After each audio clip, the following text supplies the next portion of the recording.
Happy Mother's Day and welcome to Thaddaus Dawson Speaks Liberation Through Valuation, where soul meets soil. Today, Rick and I are going to discuss our upcoming Appraisal Policy Summit for the 10,000 Appraisers Foundation National Appraisal Policy Resource Center. We will be having our inaugural summit here in Atlanta. We'll also be discussing the upcoming valuation conference, American Valuation Society joint conference with the community asset analysts in Irving, Texas, this Wednesday through Friday, where I will be a guest speaker. I'm excited about that. So without further ado, let's go ahead and jump into the conversation. Please don't forget to like, share, and subscribe. And we appreciate everything that you do. I didn't realize we were both wearing black today, Rick. We are, and I should have gotten my out of the closet my thing with the insignia on it. Yep. Yeah, well, that's okay. I'll represent. A little warm for that today here in Atlanta. So. Yeah, it is. But how have you been? I haven't talked to you for a few days. I've been working.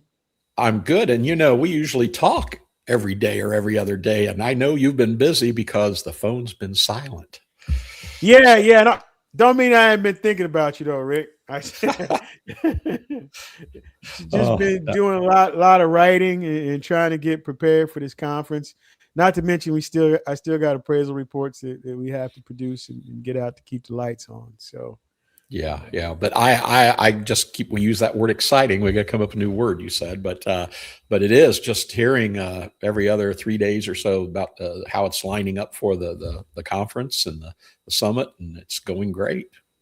And the speakers that are confirming, I should have everybody hopefully confirm this week so I can start making some announcements and ads and publishing as we push to get through the last little piece here. I said I wasn't traveling anymore until after the conference, and I guess I didn't really look at the schedule, because I am scheduled to go to Dallas on Wednesday. So after this, I won't be doing any traveling until after the conference. Well, you're a busy guy, but the conference, if people haven't heard already, tell us about it again. I'm just excited to hear where we are right now with it. Well, so we will our National Appraisal Policy Resource Center. We will be exclusively focusing on appraisal policy, federal, local, state. So if anybody's ever felt like they've been undervalued or overvalued, we can address that through policy. And all appraisal-related wealth building issues have been affected and impacted because of policy. So we will be dealing with the policy. And the number one policy issue right now is appraisal modernization through the executive order under Section 6 of the Access to Mortgage Credit Act, which calls for a single national license. And in that single national license, I believe, is the answer to actually making the uniform standards of professional appraisal practice uniform for the very first time ever. And as a part of that, our number one policy that we will be pushing is reconsideration of value and the codification of it to make it a right that is open and to all American citizens. Right now, only 18 million Americans are able to utilize reconsideration of value, and those are veterans. I believe that level of protection should be open to all citizens across the country, and it is the number one wealth preservation tool, which is also important because as we go through the largest transformation of wealth in history, $106 trillion, less than $3 trillion of those dollars are attributed to Black people. And why that's so significant is because over 65% of all Black people's wealth is in real estate, and less than 70% of all Black people have wills or trusts. And you say, why do I keep saying Black people? Well, if you look at not executive order, but the FHFA paper 2407, it says only 10% of all appraisals utilize market conditions adjustments. Well, if only 10% is utilizing market conditions adjustments, then 90% are not utilizing market conditions adjustments. So what that says is it impacts everybody. But what the report says is that it disproportionately impacts Black and brown communities, especially with the outdated appraisal methodology as we practice it with 1933 paired sales analysis. And so, based on George Dale's velocity principle, the velocity is exacerbated because you keep using a self-serving cycle of comparable sales that have already been depressed. So that's why I talk about Black people. It's the disproportionate impact. It impacts everyone, but it disproportionately impacts them and creates systemic indifference in those areas when it comes to valuation. And so that is a major contributing factor to the $12 trillion wealth gap as we see it now. And that 90% failure rating also coincides with the 90% land loss for Black farmers since 1910. So again, these are things that we hope to be able to address with our Policy Resource Center. First, bringing awareness, but we don't just talk about the problem. We also bring about solutions as far as a whole modernization. And most people don't want change. So it's the change that is the challenge. We've always done it this way. And nobody wants to see the change. And there's got to be some forward thinking. And so that's one of the reasons that I am participating in the Value Intelligence Joint Conference, because that will be a conference of thought leaders across the country, and actually thought leaders that I find would be in that 10% that are actually utilizing the market conditions adjustments. And I know that's something that George Dell has been pushing for the last 25 years. So I'm excited to be there and share the platform. They got a lot of exciting, dynamic speakers.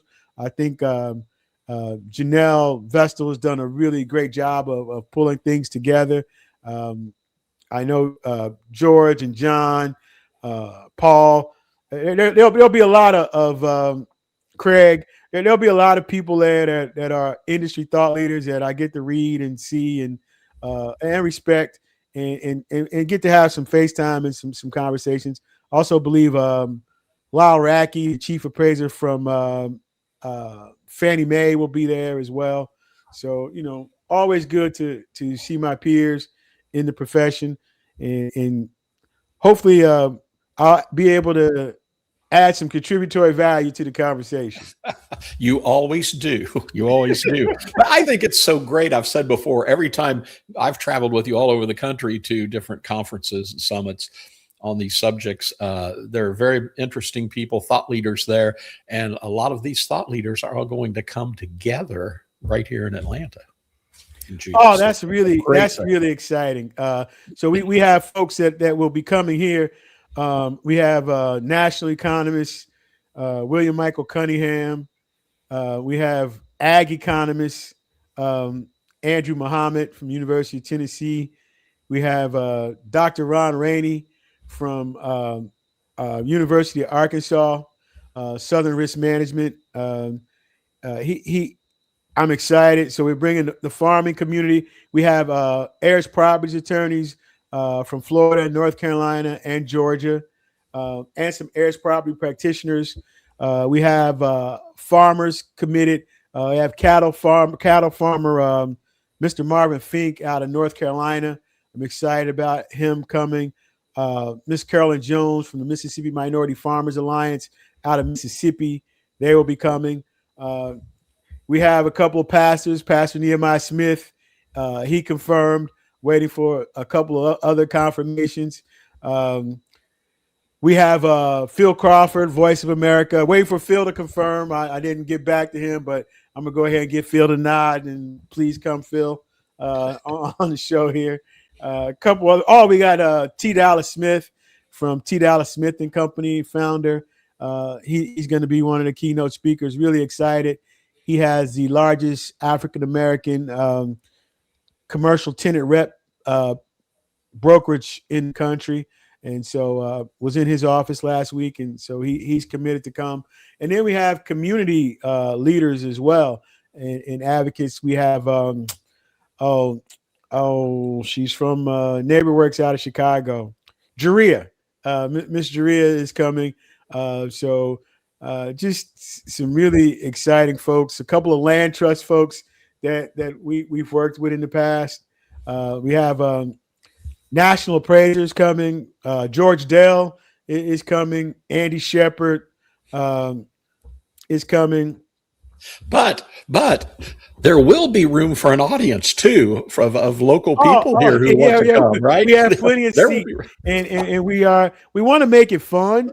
So in order to be able to do this, one of the things that we're hosting it at oh shoot, I forgot where we were hosting. Oh, Barring's Bike Shop on the Beltline. Yep. They've graciously agreed to be our host, and we will have a bike ride on Friday morning from 9 to 11. Need to see you out there, Rick. We got an electric bike for you. It's 10 miles across the Beltline, so we can see the part of the Beltline, and we can come back. So that's 9 to 11. From 11 to 12, we'll have lunch, and then from 12 to 3, we'll have an heirs property training. And on that panel, we'll have Mr. Frink from North Carolina cattle farmers.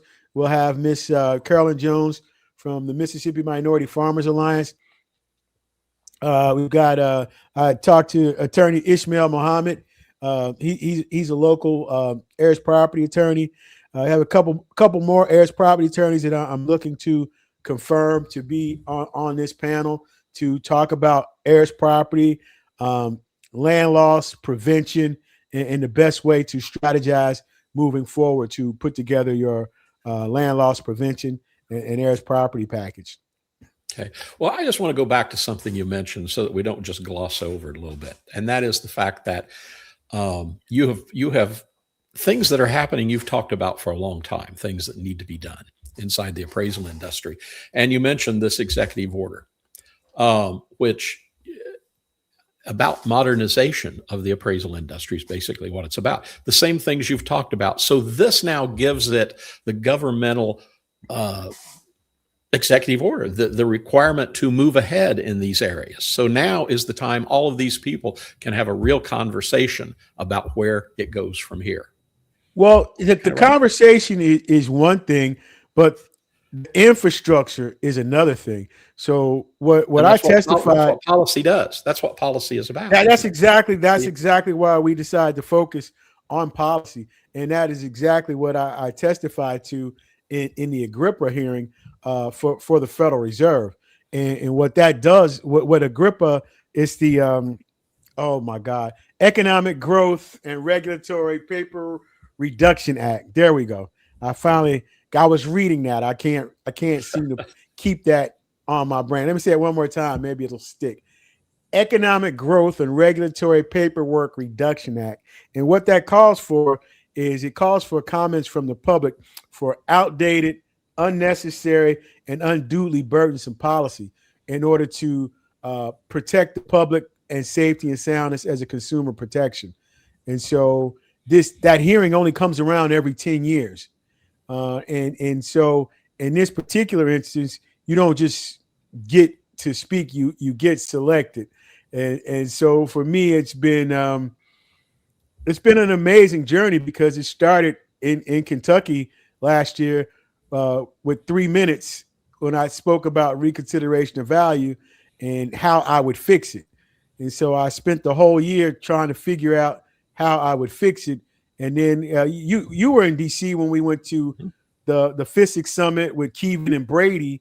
And then those 5 minutes that I was able to speak in front of the legislators there or the staffers on Capitol Hill, where this time I got 5 minutes to speak and they expanded it to 30. But let me go back to Kentucky, because in Kentucky I only got 3 minutes to speak, and I stopped at 3 minutes respectfully, and I was asked to extend. So it extended, and then that's when I was asked, how would I fix reconsideration of value? And I hadn't thought that far about it. I was just thinking that it was I knew it was a solution, but it forced me to go back and spend time and research in figuring it out. And so fast forward when we were in DC, I believe that was in November, that we spoke, and went to the Capitol Hill. And that 5 minutes then turned into 30 minutes. And that 30 minutes turned into an invitation to submit a request to speak at the Agrippa hearing. And then that request was accepted. And why that is also significant, because there's approximately 70,000 licensed appraisers in the country. And out of the 70,000 licensed appraisers, only one was selected to speak before the Federal Reserve. And so that's an honor that I don't take lightly. However, again, I was only given 2.5 minutes. So I had to condense a year's worth of research into 2.5 minutes, which I did. But with that came supplemental addendums that I had to submit in order to give the basis for my testimony, which is what I gave actually before I testified. However, I've been able to since refine it. And that's why I haven't had time to talk to you, because I've been working on updating those supplemental submissions for the congressional record. So now they have been submitted, and now we are working on the implementation, which is what this Policy Resource Center is all about. That's great. And when you said you were going to speak to the Federal Reserve and you had 2.5 minutes, I thought, oh, these people don't know. These people don't know. Thaddaus Dawson cannot do 2.5 minutes. But you did. You did, and you got it all in. You got it all in. But it is so great that all of this that you've already been doing and working towards is now, there is a mandate at the national level to get this done. March 13th, the president issued a mandate. And you and I were having a conversation, is it a law or not? And you said, no, it's not a law, but the gravity of his executive orders have been reached, whether law or not, whether you think them lawful or unlawful, have been implemented, not only within the government, but within the private sector, as referenced by the anti-DEI sentiment that has changed and taken over. And now it's, everything is tied to funding. So everybody is in fear of losing funding. So there's a lot of self-policing going on, a lot of non-speaking and strangling and voice suppression. It's a very interesting time if you look at the history of the country. And we've always been a nation that has spoke up when we didn't feel something was right. And even if we didn't agree, we had the ability to agree not to disagree, or agree to disagree. And at this point, people are not speaking, and everybody is moving in fear. And that goes across party lines, race, or whatever. And I'm just, I don't know. I think it's a great responsibility to be able to tell the truth, regardless of the time, because the record or history will always show what happened and when and who did what. And we get a lot of revisionist history, a lot of history that's being erased, but that doesn't change the fact that it did happen and who was impacted during that time. Yeah. So well, I'm so grateful for the work you've done. I'm not in this. I always say on these programs, I'm not in the appraisal industry whatsoever. I help you with videos. So I've learned a lot about it, but as a homeowner, which later this summer, I'm going to have my home in Indiana appraised. And there are things I'm going to be watching for now. Because, Bill Cunningham always says, and you do too, where's our wealth? It's in a house. It's in our house. It's in our property. It's in our farm. And where does that wealth come from? From an appraisal. And the one thing the appraisal is a receipt. It is a receipt, but it is the thing that is there to whatever we do with our homes. So what you should really be looking for in your community, because it's one of those rural communities that the appraisals are a little bit more difficult, and you're using outdated methodology. That's where the velocity principle comes in, to be able to measure the market and what's actually going on in the market. So that's where the lack of accuracy and the level of impact comes in rural and urban communities where they have a dense pool of comparable sales. Right. And those comparable sales may be further out in time. And if you're not accounting for that time and distance, missing that velocity, you miss the accuracy of the valuation. And that's where people get robbed of their wealth. Right. So that's why I'm so grateful for you, the work you're doing, because it's going to bring more, it brings more consistency, education, the real data driven, everything that needs to be there for us to be secure. Well, the Valuation Intelligence Conference this week is where all the real experts are in velocity and the market analysis. I'm just going to learn and to absorb. As a matter of fact, that is where I first was introduced to the data science through George Dell, which really changed my perspective or enhanced my perspective on how to be able to be a better analyst and a better appraiser, which also goes towards modernization. And one of the things that should be, along with codification, and what we came up with was the Federal Appraisal Enforcement Authority, because there is no enforcement authority in the appraisal industry. The Appraisal Foundation just writes USPAP. They have no enforcement authority. And so therefore, that's a part of the problem that needs to be solved moving forward. But my point was that continuing education should be just that. It should be continuing education. And up until this point, it's just been a rubber stamp of hours. So as part of my continuing education and growth, I took George's class a few years back, and it really changed my life and perspective. And I would like to say improve my accuracy. So there's some other folks that are doing some things. I know Keith Wolf is doing some things around the data science that are helpful. So the more voices you have in this whole modernization push, the better. And again, that number is only 10% of people are utilizing those adjustments. And so I think in our series of miseducation, we talk about the systemic failure in educating appraisers to be able to make those adjustments to accurately account for the market. So what our resource center will be doing and emphasizing for the next generation is that level of market analysis in order to improve the accuracy and improve people's wealth position, which I believe that we can do. And I'm really excited about that. And again, my ADD, I got to skip back to the policy center now. I just talked to Elran Denson yesterday, former director of lands and minerals for the U.S. Forest Service. So I'm extremely happy that he confirmed that he will be coming out.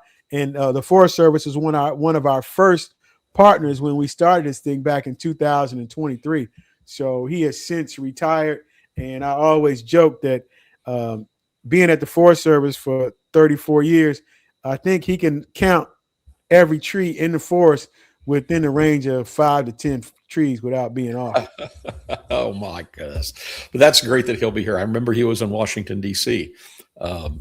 With you when we were up there. But, you mentioned the next generation, and that's what this is really coming to, the next generation, because I was going to ask you about how do appraisers feel about all this change, but a good number of the appraisers are near retirement age now. Over 80% are over 60, 65 years old.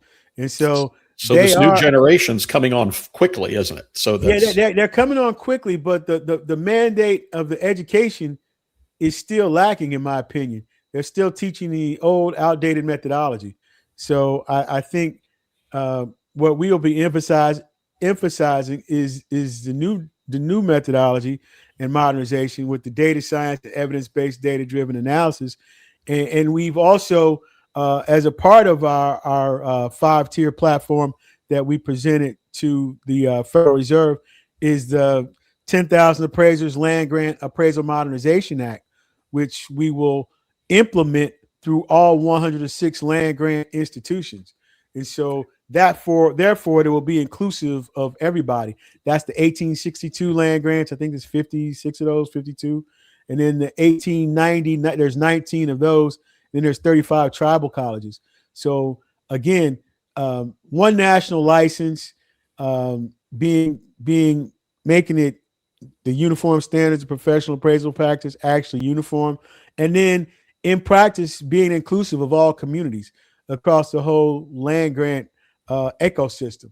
And I started off speaking in the 1890 system, but I've been blessed to be able to speak in the 1862 overall system, as well as the tribal system. So it's given me a footprint to be able to touch and expand our policy resource center across the country, and to have these dynamic leaders coming together, as well as the public, representing farmers, as well as real estate people in the community, everybody that utilizes an appraisal and its impact. We will be able to help and assist in modernizing the appraisal process. Okay, very good. Well, I can tell you, as a teacher for 33 years, working with upper high school and college students, in any career they're going to do now, they want to use the modern techniques. They want to do something in a career that they can be proud of, and they want to make a difference. So right away, when you talk about the new ways of doing appraisals and the data and all that, they are all about that. They don't want to do something from 20, 30 years ago. And the beauty of it is they can do it all from their phone now. Yeah. And so and they know that. If any organization teaching them tries to tell them anything else, it's a lost cause, as from an educational side. And I've been using the phone exclusively in the mobile technology, I want to say at least 10 years now. Okay. And that's because some students, they were always teasing me about being a digital dinosaur. And so I went out to Oklahoma City for 3 days and took this mobile technology class in person. Now they have several of these classes online. They've got all kind of YouTube videos. And even with that, I still don't think I utilize it as well as I could utilize it. So I will be working on that as well. But also with the appraisal modernization, not only is it the executive order, the GSEs have come up with the 3.6 modernization of appraisal. So the actual appraisal form itself will change. It already changed in January this year, but it will become official in November. And instead of having 50 different forms, there's one dynamic form with 3.6 that you can use for all appraisal types, which will definitely streamline the process and make it more accountable. But with that, there still needs to be additional fixes and changes and upgrades, because to upgrade the form and not upgrade the methodology being employed to fill out the form is pretty much the equivalent of taking a shower and putting the same clothes back on. But again, it'll never happen fast enough for me. So we got to take it one step at a time and meet everybody where they are. So now that we got the form, now we'll continue to work on the other part of it. Well, everything you say, this is what's going to make the policy summit so interesting in June. Really. Yeah. I can't wait to see you on the electric bike on the Beltline either. So. Well, that'll change things for sure. I'll be there. I'll get on an electric bike. Don't know how long the battery will last with me on it, but No, I think you'll be fine. Again, we've been working with Bearings Bike Shop. They've been a true blessing. One of our board members, Alex Dominguez, is actually on the board at Bearings, so he was able to put that connection together for us, and I'm just thankful and grateful for what we've been able to do, and really looking forward to it. Got a lot of nervous energy surrounding it, and hopefully that it will be a success and we are able to bring people in. But that will also be our third birthday. The baby will be 3 years old. So it will be almost 3 years since we launched. No, it won't be almost. It will be exactly 3 years since we launched the 10,000 Appraisers Foundation at the Urban League Super Saturday event at Atlanta Technical College. So we've done a lot, and you weren't there at the very beginning, but you've been there right shortly thereafter. So And it's been an experience. It's been a real learning experience for me. It really has been. And for anybody who's thinking about coming, when you mentioned Barrett's Bike Shop on the Beltline in itself is one of the most unique real estate.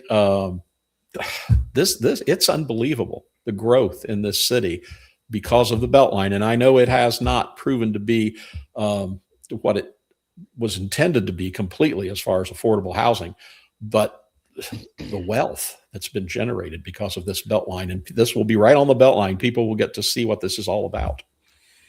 And people come from, or people from around the country study the Beltline here in Atlanta.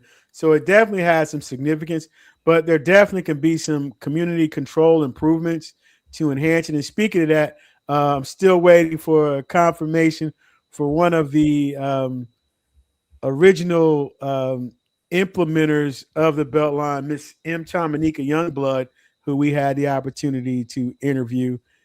She is a real estate land trust giant, as she worked early on in her career with new communities, and then later on she assisted Coretta Scott King here in Atlanta doing housing development along Auburn Avenue. Her record is just amazing. So hopefully she'll be able to confirm her attendance this week, and I'm just really looking forward to it.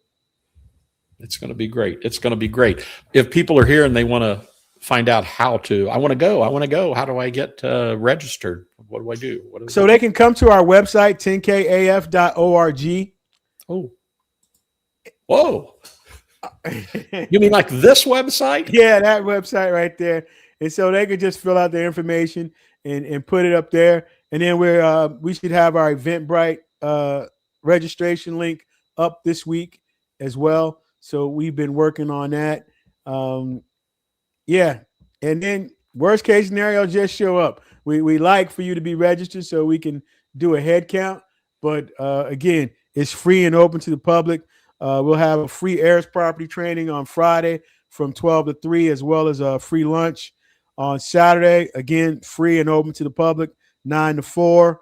9 to 12, we'll be having policy lunch from 12 to 1. And then from 1 to 4, we'll be finishing up talking about policy. So looking forward to the city coming and turning up and helping us celebrate our 3rd birthday and our first inaugural appraisal policy summit. Sounds great. I'm going to see if I can make it. I'm going to see if my calendar's clear on that weekend. Yeah. Well, I'm really counting on you to make it, to be able to record. So we'll see. We'll see if the weekend's available. I don't know. I might have. I don't know. Yes. Well, check your schedule and let me know. I'll do that. Golly. So again, all of my friends and folks in Dallas, I'll be there this week, Wednesday through Friday, at the Valuation Intelligence Joint Conference of the American Valuation Society and the Community of Asset Analysts in Irving, Texas. I believe that conference is going to be at the Dallas Board of Realtors. So again, that'll be I think it's Wednesday, Thursday, and Friday. And then I think they're having a reception Wednesday evening at the new Cowboy Stadium, along with the tour. So again, Janelle has done an excellent job of putting this show together. And I'm looking forward to seeing all of the industry leaders from around the country, thought leaders, even outside the country. I believe there's a couple folks coming from Canada. Paul Rayburn, I know, is one from Canada, and there's somebody else from Canada. I can't really think of their name. So again, everybody will be in Dallas this week, and for once, I'll just shut up and listen and listen to all the thought leaders and try to learn as much as possible. So please like, subscribe, share. If you're in Atlanta, June 19th and 20th, please come out to the policy, our inaugural Policy Resource Center National Appraisal Policy Summit.